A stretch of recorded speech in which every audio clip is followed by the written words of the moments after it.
دو عمل چې دي دا مقبول دي، دا نه رد کیږي ښه.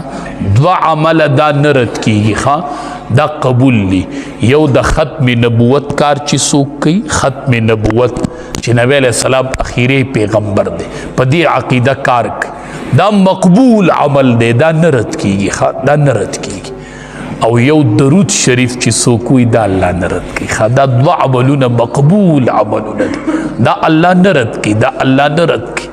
ځان له آخرت له تیاری وکړو. او نبی علیہ السلام فرمای ما ته به د ټولو نه نږدې کس هغې چې د چا درود شریف سیوا راوختو دی به ما ته قیامت په ورځ باندې نبی علیہ السلام فرمای ما ته به دې نږدې. او نبی علیہ السلام وفرمایل څوک چې درود شریف یې کی خطئ طریق الجنه، د جنت لار خطا کړه، د جنت لار خطا کړه چې چا درود شریف پرېښود. او نبی علیہ السلام وفرمایل البخیل الذي من ذکرت عنده فلم يصلي علی. صحابو بخیل سړی هغه دی، شوم سړی هغه دی چې د هغه په خوا کې زما نوم ذکر شي او دې په ما درود شریف ونه وایي ښه. کله چې د امام الانبیا نوم واورئ هر ځای چې شوق سره وایي صلی الله علیه وسلم، دا زما د پیغمبر نوم دی، دا د هغې پیغمبر نوم دی چې قیامت کې ټول خلق په پل صراط تیریږي نو خلق به آوازونه کوي سلم سلم سلم رب سلم یا رب سلم. خدایا د سلامتیا معامله را سره وکړي. سلم هر کس په وایي یا رب سلم رب سلم، ربا د سلامتیا معامله را سره وکړي. هر تن به دا آواز لګي، دې کې به یو آواز د امت راشي، د امت نوم بوالي چې د امت مبارکه به د سلامتیا آواز وکړي چې خلک وګوري هغه به امام الانبیاء د پل صراط خواته به ولاړي.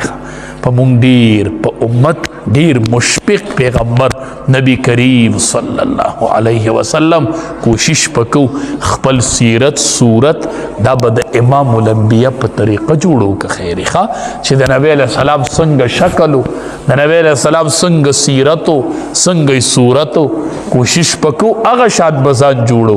مونږ په امام الانبیاء باندې مین یو. هر سړي ته د ځان نه درانه کتل، هر سړی ته د ځان نه درانه کتل.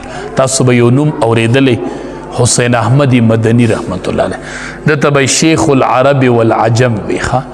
دی یو ورځ ریل کې را روانو ټرین کې خواته ورسره په سیټ باندې هندو ناست چې دواړه ناستي سفر کوي لار کې د دې هندو او دسماتي ته اړه وشو. زه اودسماتي ته ورځم چې ټرین کې اودسماتي ته ورغې سمدستي روپش ورغې راغې. حسین احمد مدني رحمت الله علیه خو پیژني نه چې دا ما سره شیخ العرب والعجم ناست چې ویلی ده عمر بر به شین پیزار نه پخپو کا. خو حسین احمد مدني رحمت الله علیه وی زما د جانان د روزي رنگ شین دی نو زه شین پیزار نه پخپو کوم ښه دومره به قدر کو شین پیزار به نه پخپو کو. وی دا د امام الانبیاء د روزي رنگ بر شین دی، د ګمبت رنگ شین دی، زه شین پیزار نه پخپو کو دومره قدر وړکی.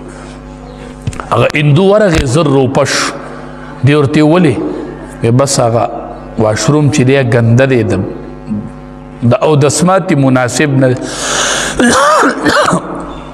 حضرت پوه شو پاسېد وی څه کاغذونه ماغذونه یې راواغستل هغه واشروم یې صفا کړو. راغې د هندو ته وایي زه ترې اوس سره ووتم هغه واشروم صفا دی، واشروم صفا دی ورشه هندو ته وایي. هغه هندو چې ورغې واشروم صفا او دسمات یې وکړو کېناست حیران دی خو زه څوک به راسره ناستي نو چې کله سټیشن ته ورسېدل نو بلا مخلوق ولاړ دی. اخو شیخ العرب والعجم و خلق استقبال لراوتلی وی دی کې حسین احمد مدني را روان دی، دنیا خلق ولاړ دی چې د ټرین نه کوزېده. تپوس یې وکړو دا خلق چاته ولاړ دی؟ وی دا دې ټرین کې حسین احمد مدني را روان دی، شیخ العرب والعجم را روان. وی کم یو دی؟ وی دا تا سره چې په سیټ ناست دی هغه دا دی، دا خلق دته ولاړ دی. هغه هندو را پاسېده حسین احمد مدني رحمت الله علیه ته وی حضرت تا لیټرینګ نه دی صفا کړی، تا واشروم نه دی صفا کړی تا زما سینه د کوپر نه صفا کړله ما ته اول کلمه ووایه بیا به هله دې خلکو سره دی ښه په هغه ټیمې کس ته کلمه وویلله هندو مسلمان شو دا چې د حضرت سره سفر وکړو ښه یو سفر یې وکړو داسې مشران تیر شوي وو داسې به یې د بل سړي قدر کړو نن مونږ هر سړی خپل خدمت د بل نه الو کوشش دی چې دې زما خدمت وکړي دا جذبه راکې نشته چې ده ته د ځان نه درون وګورم د ده قدر وکړم دی به خدای دې لارې نن به خلک زمونږ کردار ته ګوري نن زمونږ عمل ته خلک ګوري نن زمونږ عمل ته خلک ګوري جماعت کې خلک یو پی ایسو ته تاله لګوي نو چې دا زمونږ مسلماني شي نو بل سړی به ایمان راوړي چې سړی جماعت کې تاله لګوي یو پی ایس ته دا ولې دا څوک پټ نه کړي ښه د جماعت نه به هم خلک یو پی ایس پټوي ښه دا زمونږ ایمان دی دا زمونږ اسلام دی دا زمونږ کردار دی هر ځای ته چې ځي نو دوکه شروع ده معاملات زمونږ صحیح نه دي نه کو خلکو زمونږ معاملات ولیدل خلق په ایمان راوړي روغې قبیلې په یو ټیم ایمان راوړی غونډې قبیلې صرف د نبی علیه السلام سره یوه پیره بیه شوي نبی علیہ السلام سره بیو شو نبی علیہ السلام ولا کجوري ورکړي صحابي ته وی دا ولا ورک خو دا سو ولا پسې سیوا ورک هغه وی دا سیوا د سدي وی دا تاسو میلمانه دا تاسو حق دا قیمت والی دا سیوا والی هغه قبیله چراله وی تاسو پیغمبر کم یو دی وی دا دی وی دا هغه دی وی مونږ سره چې بیه کړي و وی آو وی بس مونږ د یو بیه لیدلې ده مونږ غونډې قبیلې په د باندې